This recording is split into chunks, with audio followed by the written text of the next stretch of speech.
I teach also, because of course that's part of the juice of the business of education, and I research and write, but I am not faculty. And I say that just because I don't want to misrepresent myself, and also because people who are not faculty can still do faculty-like things. Keep that in mind. And yes, as Mary Marshall mentioned, I did my fieldwork, my dissertation fieldwork in Brazil, and I talked with some of the students briefly before we came up here about that, and I'm happy to answer questions about that. But tonight I'm going to talk about this project, and I'm going to talk about it in the following way. The images you see are just going to roll, and they're going to just keep rolling. It's about a 15-minute series. I would love to introduce you to the people I work with at Sanitation. I would love to take you on the street with me. I would love to take you to the offices and the garages and the mechanical brooms. That's not going to happen tonight. So the next best thing is to let you have a visual introduction to who they are and to where they work and to who some of them were in days gone by. It's a collage, if you will. And there's also there's language in here that I'll talk about a little bit. So I'm just gonna this is gonna roll. I wonder if I can. That's not gonna work. And we're going to lose a little bit on the side, and I think that's not a problem. So Allison asked me in class before we came up, what got me into this project? And the story, it's a once upon a time story. I was about 10, and I was with my father in the Adirondack Mountains hiking. And by the way, some of you are being very polite to look at me while I speak. You're going to miss the picture. So I appreciate the gesture, but you don't need to.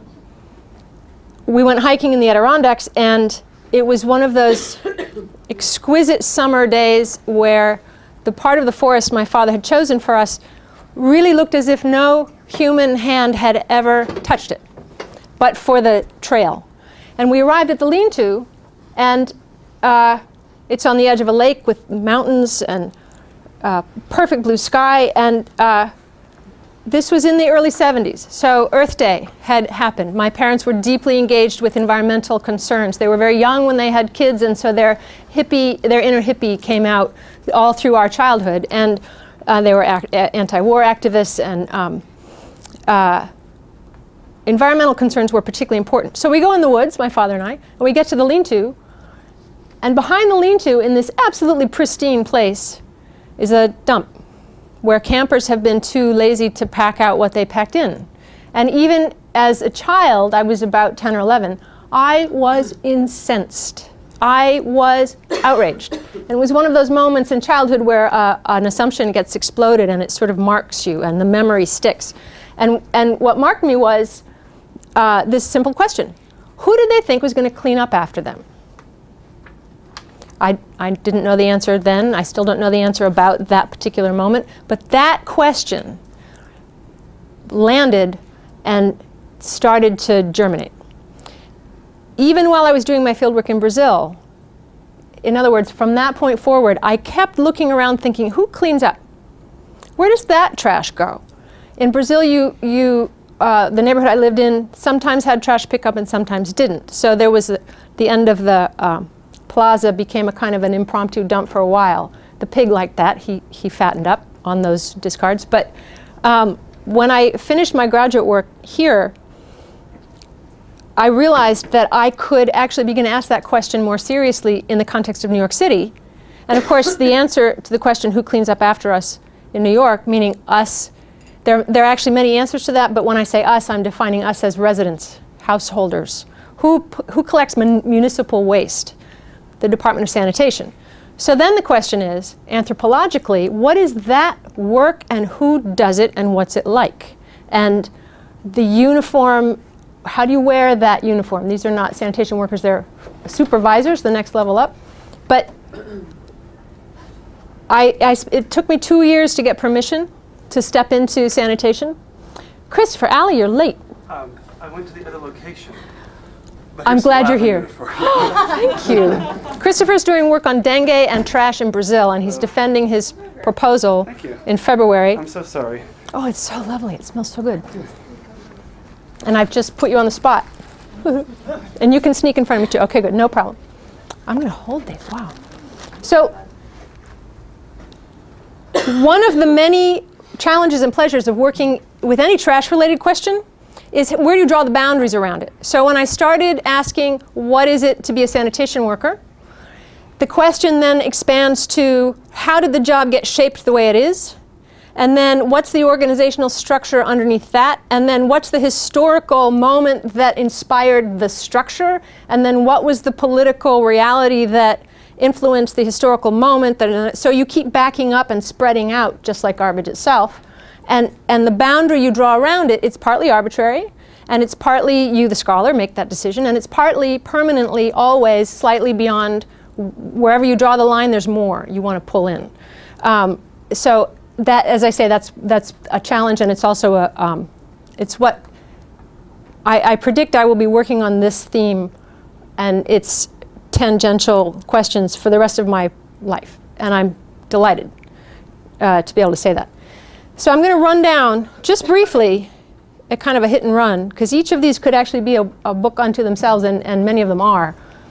The connections of the sanitation worker on the street to these much larger questions.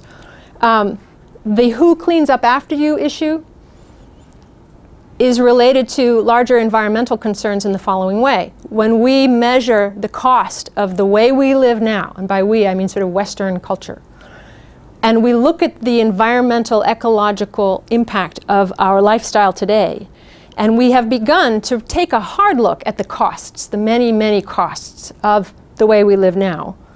One of the costs that not a lot of people were actually considering was the cost of the labor. And I don't just mean what's the budget for the labor. I mean what's the physical burden of hefting and lifting and flinging and driving and interacting with the machinery. We are in the most technologically sophisticated age in the history of humankind. And this labor is still done pretty much exactly the way it's always been done. You pick it up, you carry it, you put it into, right now it's a truck, it used to be a cart. And then you have to transport it somewhere, and then you have to offload it. That's all exactly the way it has been for centuries, kind of since the invention of the wheel, I think. So what is that cost? What is the cost to the human being? So that's one set of questions. Issues of energy use. It takes a lot of energy to create all of the goods that then become commodities that then we use and then discard and then go somewhere. They can themselves be used for energy in incinerators that are called waste-to-energy facilities. Rich and thick controversies about that technology, which I won't go into tonight. Getting it where it goes, transportation systems, highways, infrastructures, technologies of the truck itself.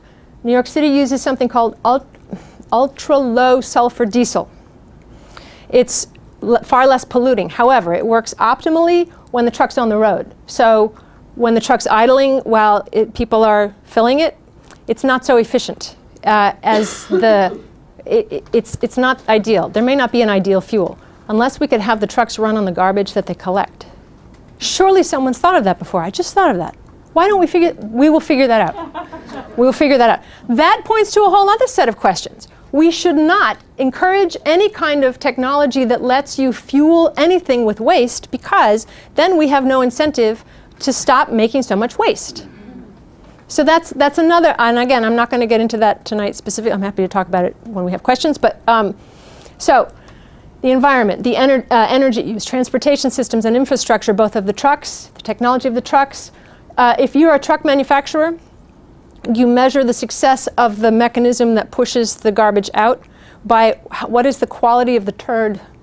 It's the technical term, the turd that the truck makes. When you go to a dump and you empty the truck, there's a blade in the back of it that pushes it. And when it's really tightly compacted and conditions are ideal, it doesn't break up as it falls out. So it's like a turd, right? So how well does that truck create a turd is one of the measures of the success of that particular truck. And that points to language. As you're seeing, some of the, those are all slang from the job. And I've put together a glossary of slang. In fact, you can overhear or be part of an entire conversation that someone not in sanitation would make no sense of, but to someone on the job is a very efficient way of communicating. all kinds of engineering efficiencies and technologies and science of decomposition and of structuring a landfill. Freshkills landfill was once the largest in the world. It was one of only 2 man-made objects visible from space to the naked eye.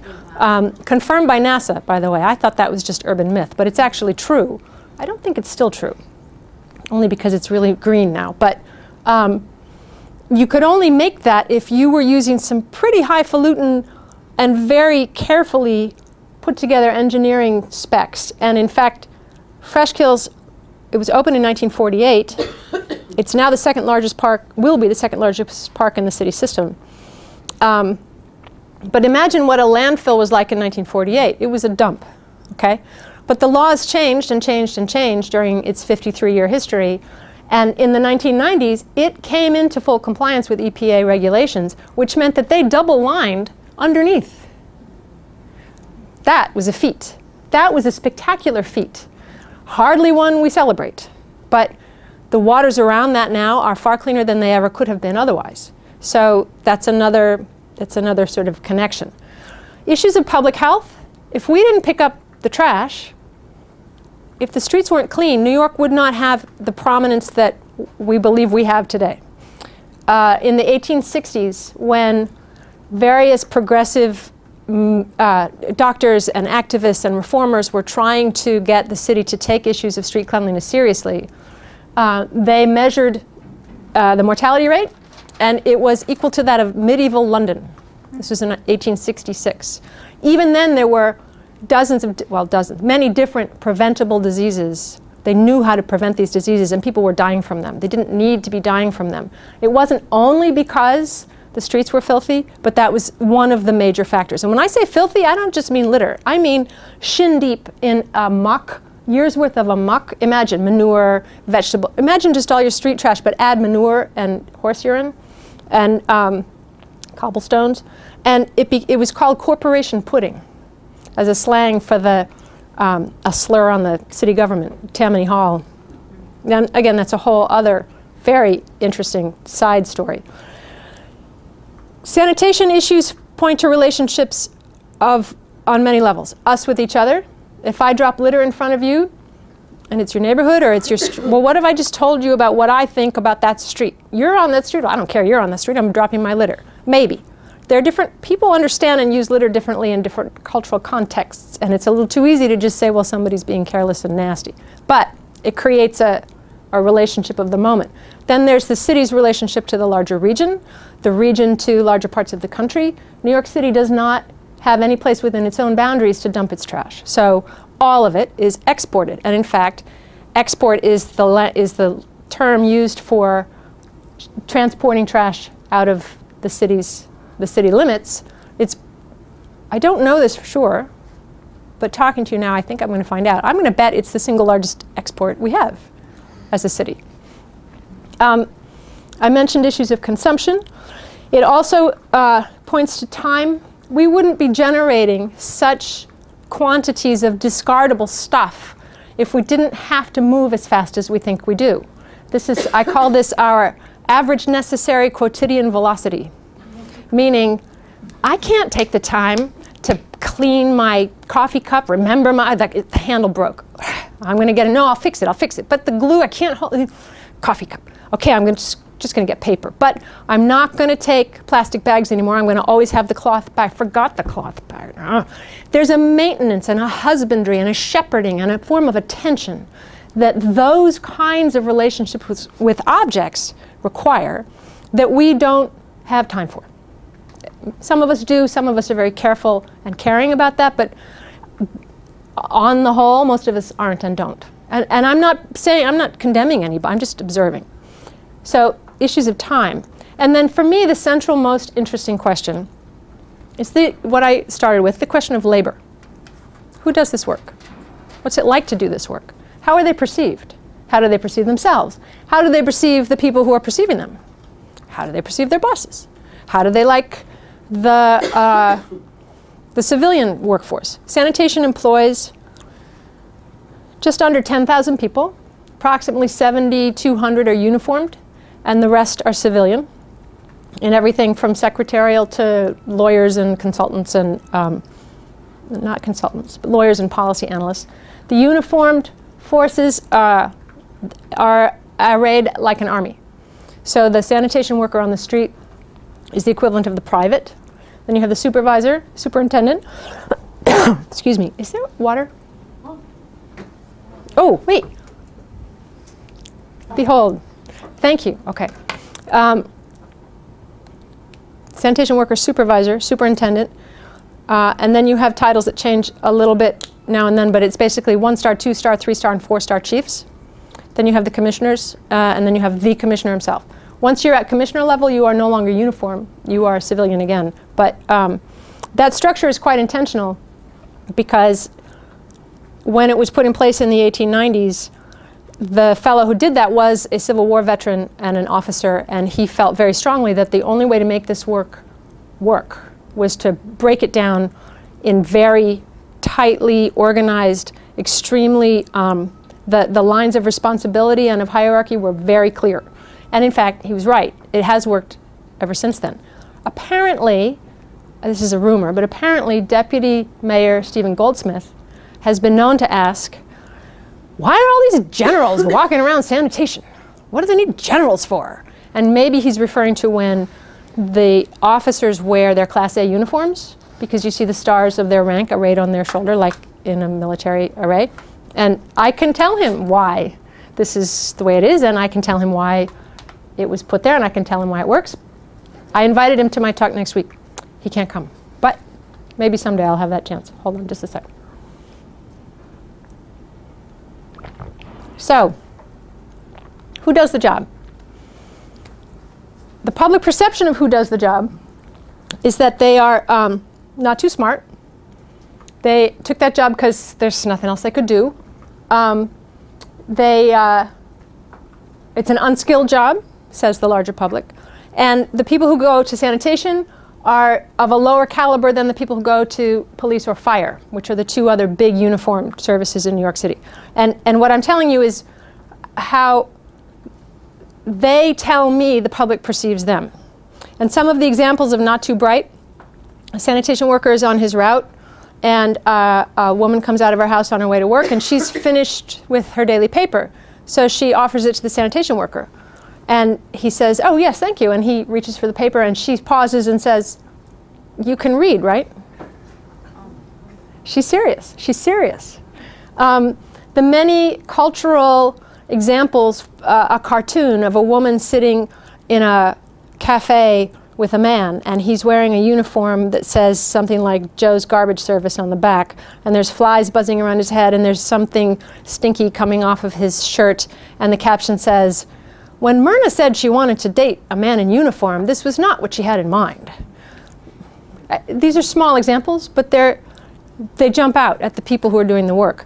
The most common story that I've heard from many people, or example, is that the teacher, 4th grade, 5th grade, who yells at the child saying, a boy always, saying, if you don't study harder and if you don't get better grades, you're going to end up a garbage man. Well, what about the child who's the child of a garbage man? Garbage man, by the way, is like Negro or Oriental. It's archaic. It's not used. The public still uses it, but sanitation worker is the phrase that sanitation workers themselves use for themselves. And the phrase garbage man has been, they've been working to kind of unstick that one from the public vocabulary since at least the 1930s. So help me with that. There are reasons that we think sanitation workers are all of those things. That they're stupid, that it's unskilled labor, that... let me just mention on the issue of unskilled. In the strike of 1968, anybody here remember that strike of 68? It was vivid, right? People who lived here then, they remember. And if you ever see the original version of the movie The Out-of-Towners, it was filmed during that strike. And there's piles behind the Jack Lemmon and Sandy Dennis are piles and piles of trash, and they even fold it into the script at one point. It's a beautiful moment. She's staring at this mountain of trash in a pouring rain at 2 in the morning, and she says, who's going to take it away? And I'm watching the movie saying, yes, yes, Sandy, that's the question.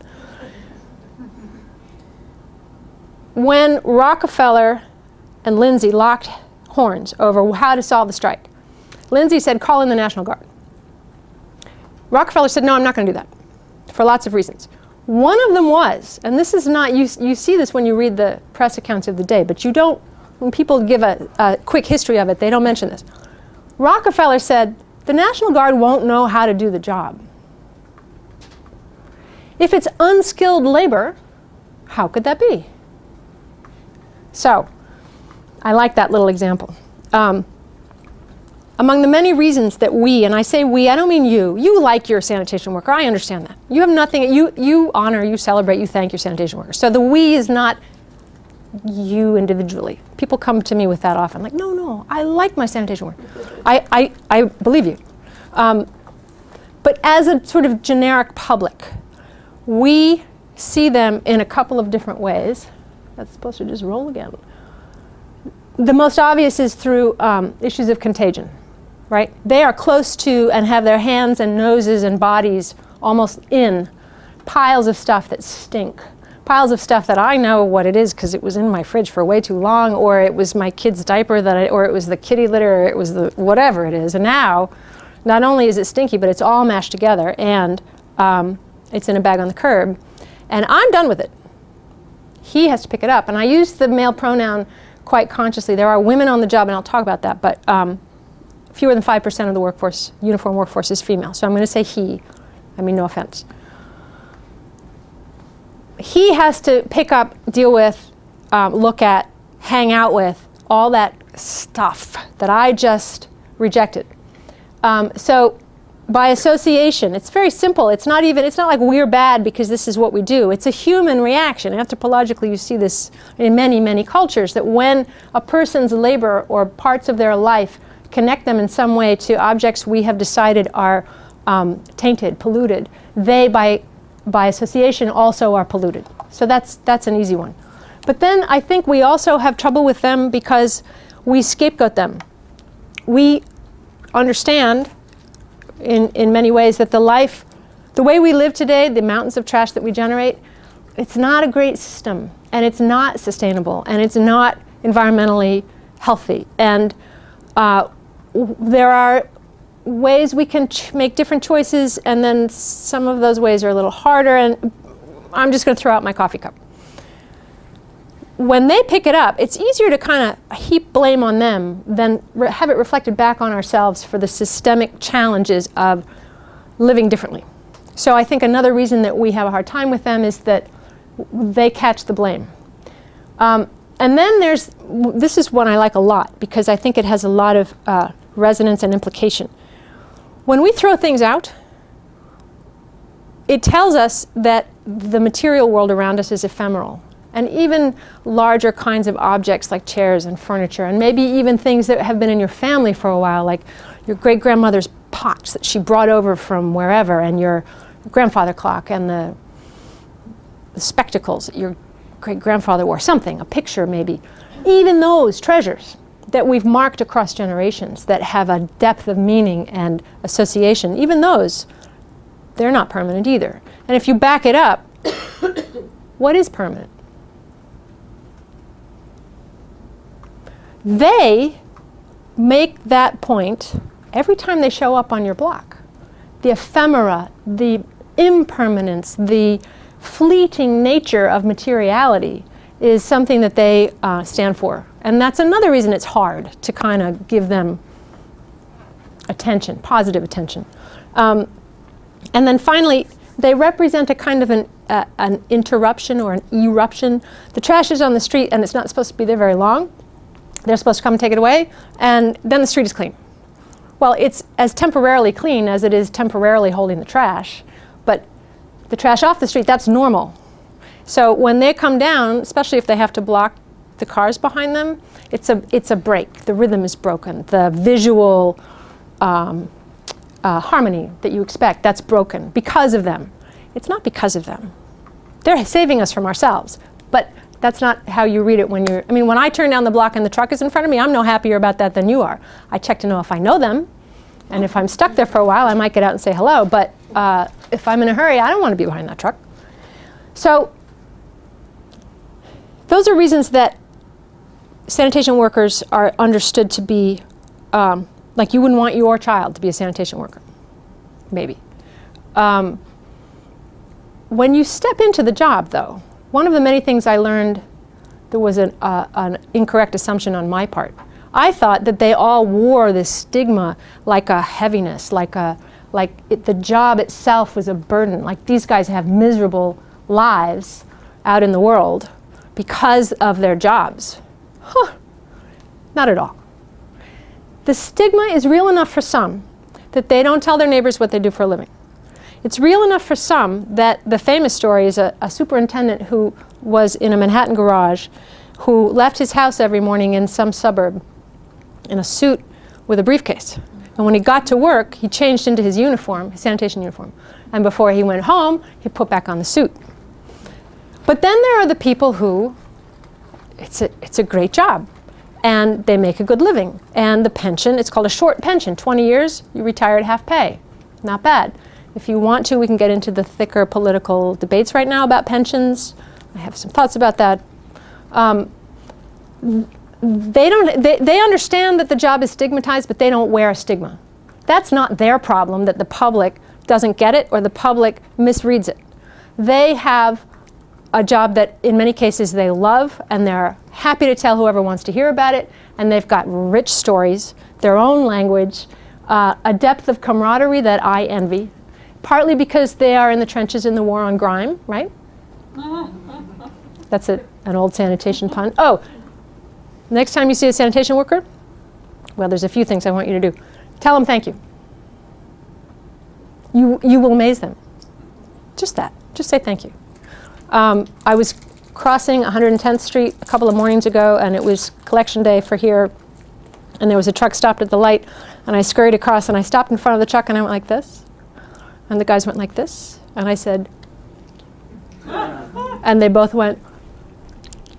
It was a lovely, lovely moment. It was a lovely moment. Because they don't get thanked. They don't get thanked. I'm not saying they're heroes. Some of them are, some of them aren't. Most of them are just, they're doing their job.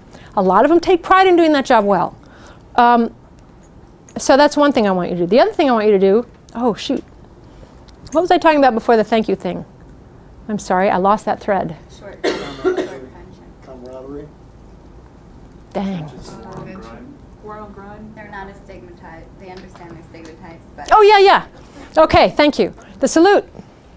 Here I will teach you the Sandman salute.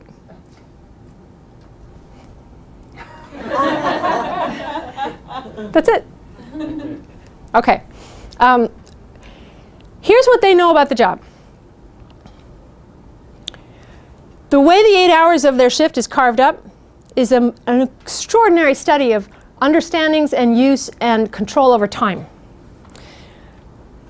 They have to be ready to walk out the door in uniform with their orders in hand at 6 a.m. Orders in hand means they have their route. They understand if there's anything unusual going on that day on their route. That means they have to get there ahead of time, obviously. Wearing your uniform to work, very low class. You have your uniform in your locker. If you're wearing your uniform to work, it means that you're so disorganized in your life you don't have time to get there enough to put your street clothes on the hook and change into your uniform. And do you wear that home at the end of the day? That's disgusting. It isn't always, the day, well, you can imagine, on a very hot, sweaty day, anybody working outside on a hot, sweaty day might be a little ripe. But you don't wear the uniform home. You don't wear it to work. You change when you get there. And then 6 to 2 is the standard shift, dayline shift. 15-minute break at 8 o'clock, half-hour lunch at 10 o'clock, 10-minute break at, I forget when, afternoon, but before 1. Depending on where you dump that truck, you have to be done with your route by a very specific time. How long does it take you to get from your garage to the start of the route? They know that in miles and in minutes. How long does it take you to complete each line of that route? They, meaning the department management, know that in miles and in minutes and in weight. You will get on Thursday, December 2nd, in Manhattan 7, Section 5, which is here. No, it's from 110th to 90th. That's Section 5 of Manhattan 10. You are in Manhattan 9. They know exactly you're going to get approximately, this time of year, 13 tons and change. And if you don't, You're going to have to talk about why. And your supervisor will be following you to make sure you didn't miss a collection, or you're not hiding out, or you're not walking backwards, which is one of the slangs I think might be up there. On the street, you will know, especially if you're in one garage for a long time, you will know those streets probably better than anybody in the city. And you won't just know the hydrants that are broken and the tree that seems to be tipping over into the little guard on the side. You will know a whole lot of detail about the people whose homes you collect. Detail that you may not want to, you might not like knowing that these details about you are things they know. Prescription medicines, sexual proclivities, drinking habits, reading habits, children, how many, what sex, a divorce, an affair. Very intimate knowledge about you spills out of those bags when those bags break. We put them in the bag. We put the garbage in the bags. It's a dark bag, tie it up, put it out. Whew, evidence is gone. No, it's not. And they see it. Now, do they care? I realize that when I talk about this, some people are like, yes, this is risky because they're really interested in me, and I should make sure that I shred those documents better. Well, that's a separate thing. You should shred the document, but not that they're going to go through it, because they don't have the time, and they don't really care that much about you as individuals. They're not that interested. They will notice patterns over time, but they're not wondering, oh, on 108th Street, remember that woman? And she quit drinking, and then I saw the Jack Daniels. I wonder what's up with her today. They're not that involved. They will, however, there's a story of a man who he picked up one of the big apartment buildings down behind Lincoln Center. That was his route for many years. And on a lower floor was a family, a couple that moved in. They had a baby, a little girl. She grew up. She went to school. She went away to college. That sanitation worker and that child knew each other pretty well. And when she left for college, she gave him a gift and a card, and they had a very tearful parting. And when he retired, he went to make sure that the family knew he was retired. I mean, it was a lovely relationship. But that's unusual enough that it's a story out of that garage. But if you think your trash is private, it's not. Other things that they know and parts of the job, there are 3 elements to doing the job. There's the rules, there's the bureaucracy, and then there's the job itself. If you follow the rules, you can't do the job. I thought this was some great revelation about sanitation, and I would make this fantastic contribution to labor history. That's not so unusual inside any large, heavy-handed organization like bureaucracy is. I'm sorry, like sanitation is. It's a particularly hot-button issue right now because of the demotions of the supervisors that you may have read about in the press recently. They've demoted 100 supervisors back to sanitation worker. When they return to those ranks, they will have lost all their seniority. So even if they've been on the job for 5 or 6 years, they're going to be on the bottom of the rung, and the whole job is built around seniority. And they're mad. They're really, really mad, understandably. So one of their pushbacks right now is, we are going to follow the rules to the letter. And that means the job is not going to get done. The streets are not going to get cleaned, the baskets are not going to get emptied, the broom routes are not going to be finished.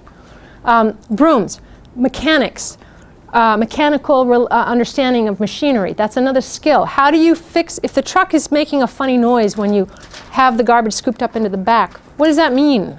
Well, it can be many different things depending on the noise. How do you know? Well, that takes time, it takes experience, it takes being taught. It takes somebody pulling a gag on you where they was with a crew one day, and before they left, unbeknownst to them, one of their colleagues had set the blade in such a way that it wouldn't move. Meaning, here's the truck. The cab of the truck is here, right? So when you start the day, there's a wall of, it's like a big metal wall here. And as you fill the truck, this moves back. And then there's a blade, a movable blade here that squashes it and squashes it and squashes it so it compacts. That's how a truck built for 12 tons can hold 15 tons. But there's a way that you mess around with the mechanics so that the blade won't move. Well, you can't do your work if the blade won't move because you can't put the garbage in the truck. So this crew went all the way back to the garage, and all their colleagues were laughing because they said, didn't you flip the switch? I forget what it was called, which any beginner knows. So claimed the senior guy. And this poor fellow was very embarrassed because of course he should have known that. Not that anyone would have taught him that during training. It's what you pick up while you're working. So there's a depth of knowledge. One of the insults you can lob at someone, and it's not usually, you don't usually say it to someone's face, but you'll say it about someone, especially if they've been promoted recently.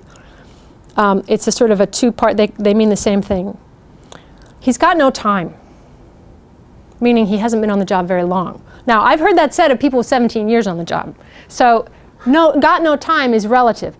The 17-year guy was junior in a sanitation garage where they've all got 22, 23, 27 years. So yeah, 17 years, he was junior guy who was getting the scut assignments. He's got no time.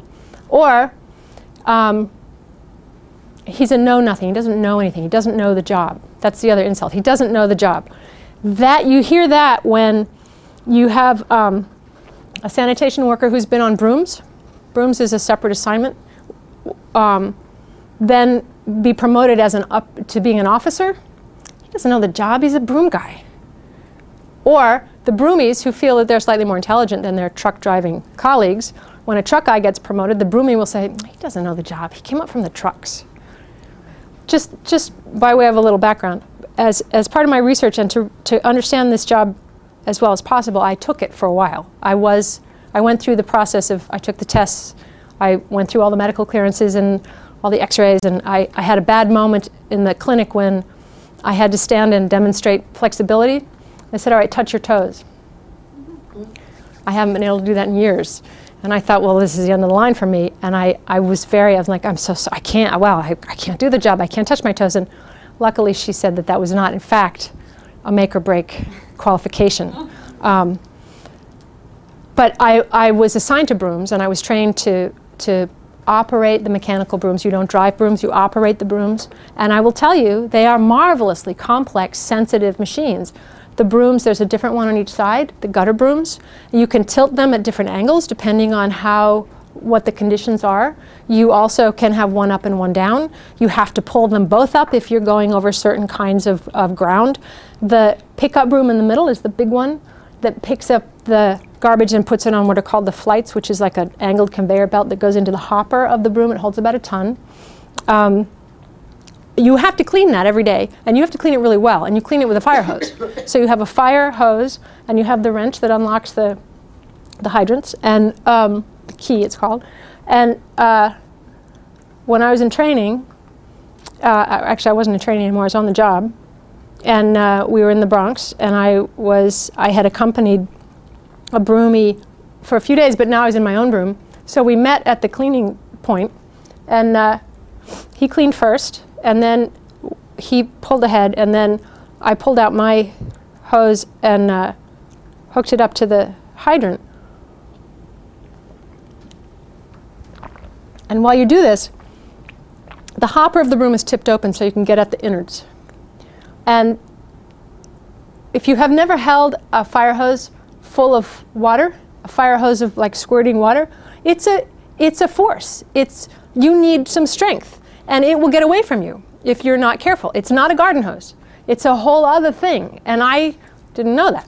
And so I pick it up, and I'm like fighting with the hose, and I aim it for my broom for the flights, and I didn't see the woman who was walking around us. And it went all the way over the broom, and it hit her square. And it was this time of year, and it was this kind of day, and she was, I have to say, extremely gracious. She could have done many, many, many things that she didn't do. And I tried to give her my jacket. I had nothing. I mean, the only other cloth besides what I was wearing was rags we used to clean grease off of some of the fittings. Since you can't, here, wrap yourself in this grease. We left really quickly after that, because if she had realized that she should have gotten the broom numbers, the uniform now, as of 2002, you have to have your name on the outer layer of your uniform, which is, the commissioner said, to help instill pride in the job. But of course, the rank and file knows it's really about surveillance. Although it looks good, I got to say, the white letters look good. If you could make up a name, maybe then it would be kind of fun. But we were out of there very fast that day.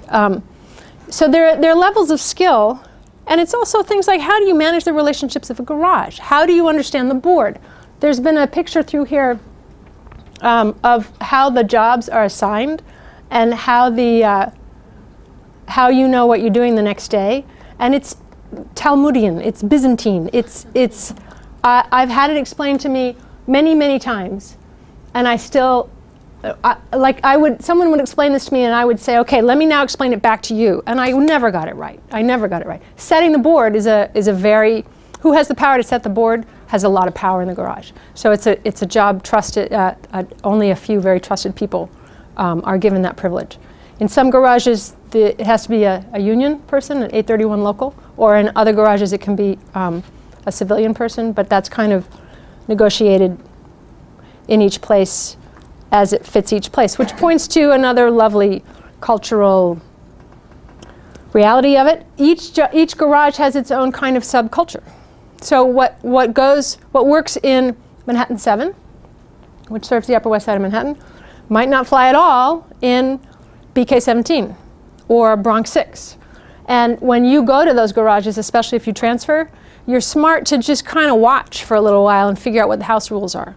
It's not that the house rules are sort of legislated or in place in ways that you can get in official trouble, although some of them are.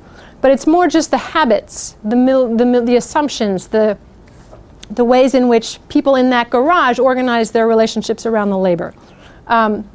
So there's like 59 books waiting to be written, just one each. I thought of organizing my work just around one garage specifically, but it grew like garbage does. So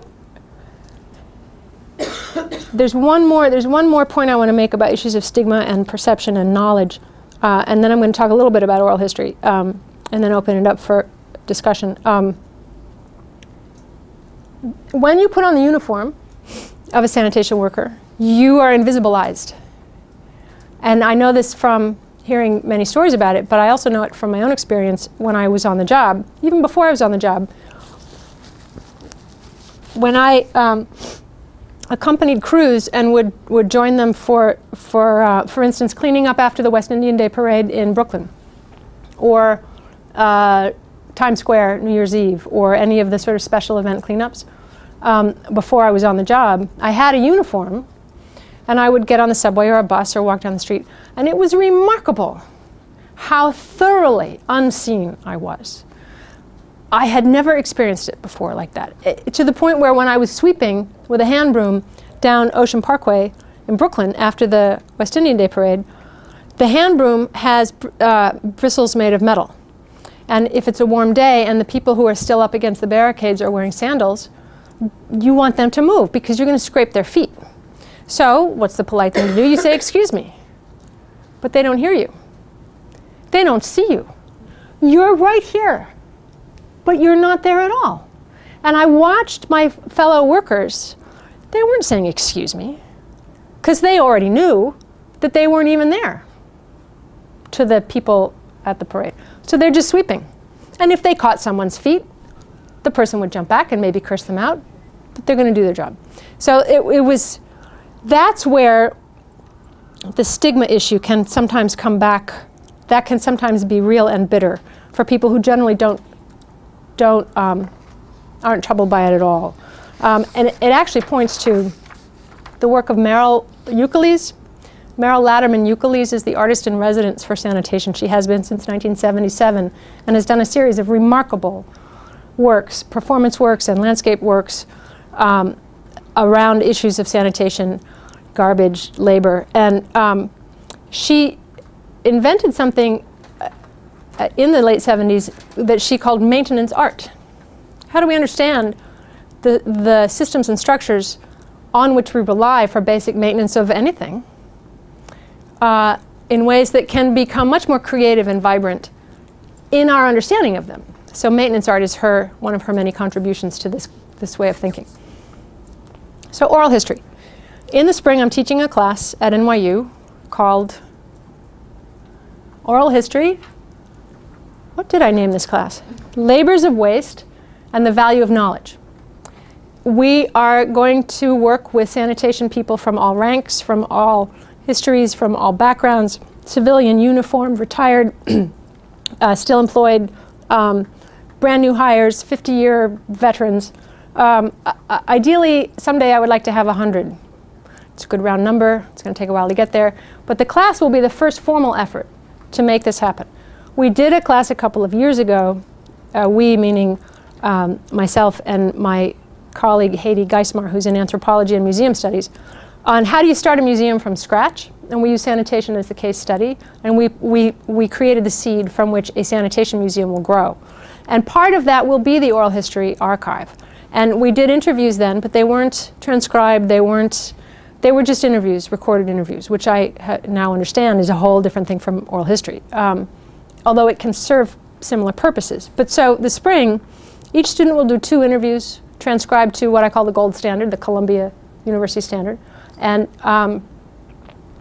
among the many questions that I'm looking forward to wrestling with my students are issues of things like where the oral tradition and the oral history overlap, where, how do we use social media, if at all? I've found Facebook to be a remarkably rich source of insight about sanitation life when my Facebook sanitation friends start talking about the specifics of their job, like a broom operator who talks about how much she hates leaves. Oh yeah, leaves suck. They stick. You've got to go over them again and again. They gum up the works. And so today she did leaves and it was a short dump. I don't know what a short dump is. I've been hanging around with sanitation for a long time and I don't know what a short dump is. That's pretty interesting. So that will help us inform some of the questions that we use to craft our interviews, as well as reaching out to people who would be willing to be part of this endeavor. What are we going to learn? What am I sending my students out to discover? What are the framing questions that we're going to use to organize what we go after? I don't know yet, and I'll elaborate that or articulate that a little more clearly before the semester opens, but it's also something that I want us to kind of throw on the table and toss around a little bit at the start of the semester. When we are interviewing, all the usual dynamics come into high relief. What is the difference in age, sex, color, class, education of the interviewer and the interviewee? As you know, those are all very significant factors. How are those going to play out? How are those going to shape the interviews themselves? Are we going to get life stories or oral histories, or both? Are we going to make a distinction between those? How might these be used later? At this moment in the city's history, and when I say later, I mean like 2 weeks after they're deposited or 20 years from now. At this moment in the city's history, sanitation is in the crosshairs for some restructuring initiatives from the mayor's office. Will people be less willing to talk openly because of this moment? Or will they be more eager to tell stories because of this moment? How will this moment inflect, color, shape the kinds of stories we hear? I don't know. Also, it depends. The supervisors right now who are being demoted and it's rippling, the whole job is being restructured. The whole job at that level is being restructured. Some of their stories, if they're willing to tell them, are going to be deeply angry, ferociously, venomously, expletively furious. And some of them are going to want to tell those stories because they're so angry. Okay? Well, what does that do? What kind of archive does that, how does that shape the larger project of the archive? I don't have the answers to those questions. And it's some of the stuff I hope we can discuss tonight. The archive, the museum, those are projects, I'm sorry, the oral history project and the museum are projects moving forward slowly, but they're moving forward. The archive project is another one where we're gathering and putting into one safe place and eventually organizing, cataloging, making available archives like, I don't know if any of you are aware of what the Department of Environmental Protection did across the last 5 to 6 years. They've organized a remarkable collection from boxes of debris, basically. And it's been a kind of a 1 or 2 or 3 people show. If any of you are doing any research relevant to water in New York City, the DEP archives are a goldmine, and the archivists are eager to make them available. So reach out to them if that's useful. And then there's the Wall of Honor project. You are 3 times more likely to be killed or injured in the line of duty as a sanitation worker than you are as a police officer or firefighter. The reasons for this are there's a few reasons. You're getting in and out of a truck in traffic.